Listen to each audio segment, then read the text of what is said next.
In 64 AD, a fire consumed two-thirds of Rome. Emperor Nero needed money fast.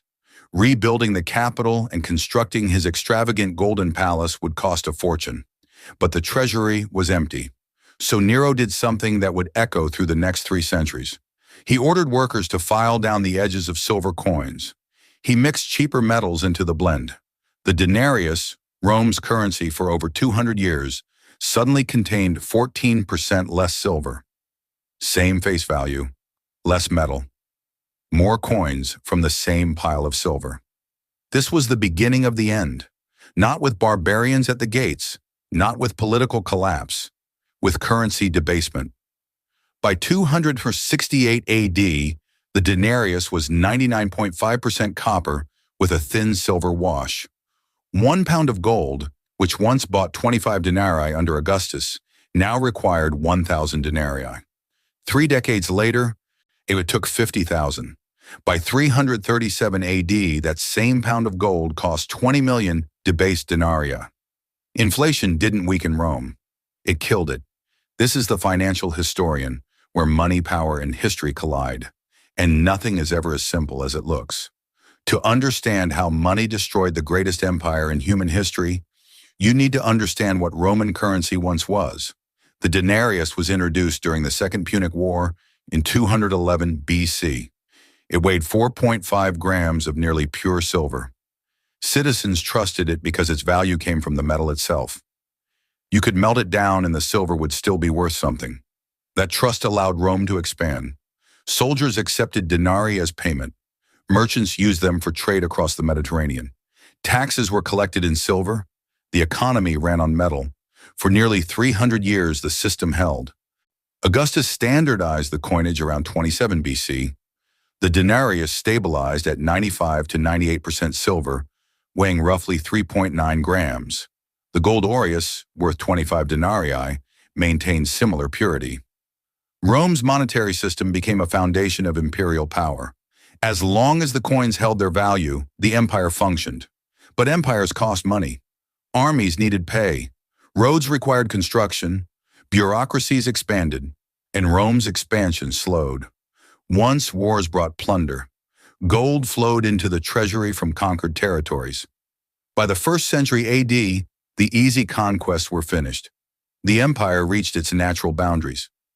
Rivers, deserts, and hostile tribes marked the edges. There were no more treasures to loot. The inflow of precious metals stopped. Expenses didn't. Under Augustus, a Roman legionary earned 225 denarii per year. By the time of Septimius Severus in 193 AD, that pay had increased to 500 denarii. Not because soldiers were more valuable, because prices had risen. Inflation had already started, and emperors needed loyal armies to stay in power. They raised wages. But they didn't have more silver to mint those wages. So they did what Nero had done a century earlier. They debased the currency. Marcus Aurelius reduced the denarius to 75% silver by 180 AD. Septimius Severus dropped it to 60%. His son Caracalla cut it to 50% by 215 AD. Each emperor shaved a little more metal from the coins, minted a few more from the same stockpile, and pretended nothing had changed. The face value stayed the same, but the intrinsic worth collapsed. Caracalla introduced a new coin to accelerate the process. Now, the Antoninianus was stamped with a value of 2 denarii, but contained only 1.5 times the silver of 1 denarius. Instant profit for the state, instant devaluation for everyone holding the old coins. And this is where Gresham's law kicked in. People hoarded the good money and spent the bad. Citizens melted down old denarii with higher silver content or buried them. The debased Antoninianus flooded the market. The valuable coins disappeared. The currency supply became worthless metal pretending to be money.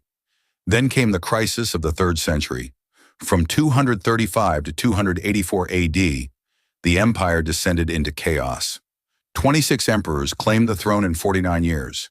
Most were generals who seized power through military coups. Civil wars became constant. Barbarian invasions struck from multiple frontiers. The plague of Cyprian killed millions. Each trade networks collapsed. Cities emptied. and every new emperor needed money immediately. To secure loyalty, they paid the army. To pay the army, they minted coins. And to mint coins without silver, they debased further. By 268 AD, the denarius contained just 0.5% silver, essentially a bronze coin with silver paint. Prices rose nearly 1,000% across the empire during this period. Soldiers refused payment in token coins and demanded gold. Merchants stopped accepting denarii. Citizens reverted to barter. The imperial government, unable to collect taxes in worthless currency, began demanding payment in grain, livestock, and labor instead. Rome had repudiated its own money. In 301 AD, Emperor Diocletian tried to stop the spiral. He issued the Edict on maximum prices. Over 1,400 goods and services were assigned ceiling prices. A sextarius of wine, roughly 2 cups, could cost no more than a specific number of denarii. Wages for laborers, teachers, and lawyers were capped. The penalty for violating the edict was death. Not just for the seller. The buyer faced execution too. And if a merchant withheld goods rather than sell at the mandated price, death. Diocletian believed inflation was caused by greed. Merchants exploiting scarcity, speculators driving up prices.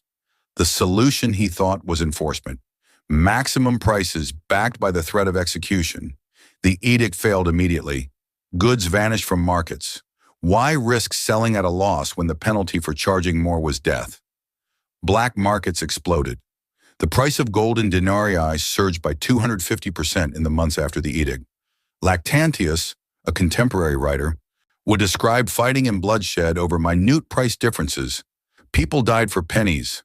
Within a year, the edict collapsed. Diocletian had no choice but to abandon it. The problem wasn't greed, it was mathematics. When you reduce a coin's silver content by 99%, but keep its face value the same, prices must rise. Every merchant holding inventory paid for it with older, more valuable coins. Now they were being forced to sell at prices denominated in worthless new coins. The market simply stopped functioning. Here's the detail most people miss. Inflation didn't rise steadily, it accelerated.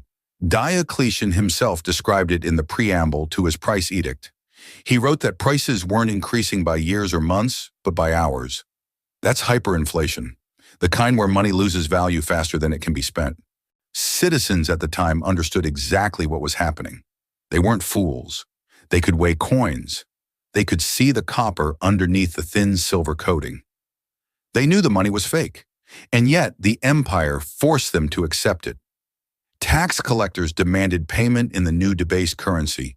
Soldiers received their wages in coins that bought almost nothing. The state maintained the fiction that a denarius was still a denarius, but reality couldn't be controlled by decree.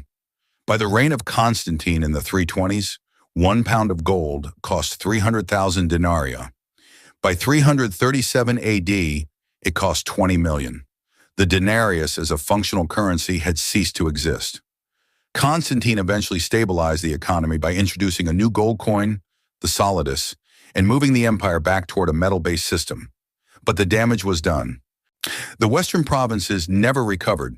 Inflation didn't just destroy the currency, it destroyed the social contract.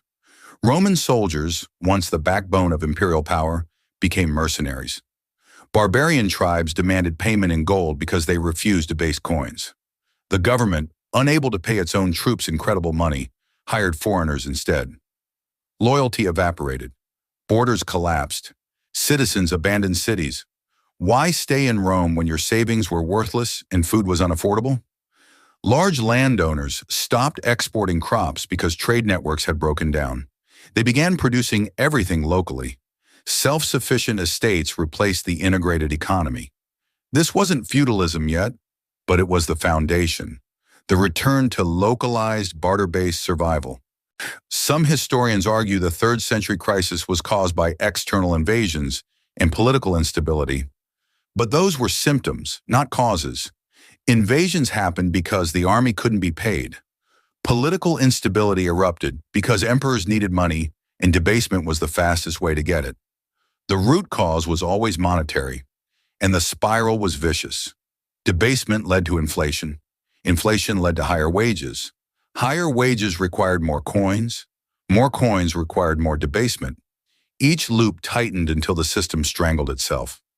By the 4th century, people actively fled the empire. Jean-Philippe Lévy, a legal historian, wrote that citizens prayed barbarians would deliver them from the crushing taxation and economic chaos. In 378 AD, Balkan miners defected en masse to the Visigoths. Not because the Visigoths offered freedom, because Roman currency had become so worthless that even subjugation seemed preferable. The final collapse of the Western Roman Empire in 476 AD is usually attributed to barbarian invasions. But those barbarians weren't destroying a functioning state. They were occupying the ruins of an economy that had already imploded. Currency debasement had hollowed out the empire from within. The military couldn't fight, the government couldn't govern, and citizens had already given up. Rome's fall wasn't a single event. It was a slow, grinding collapse driven by one decision repeated for centuries.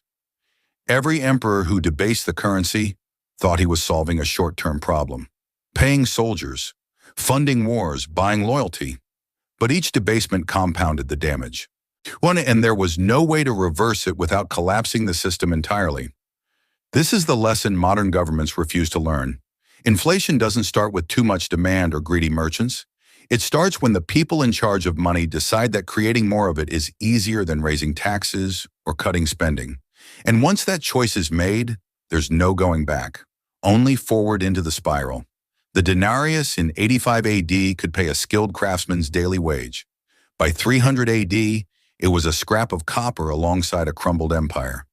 Inflation didn't weaken Rome, it erased it. If this gave you a new perspective, hit subscribe. History has the answers. I'll show you where to look.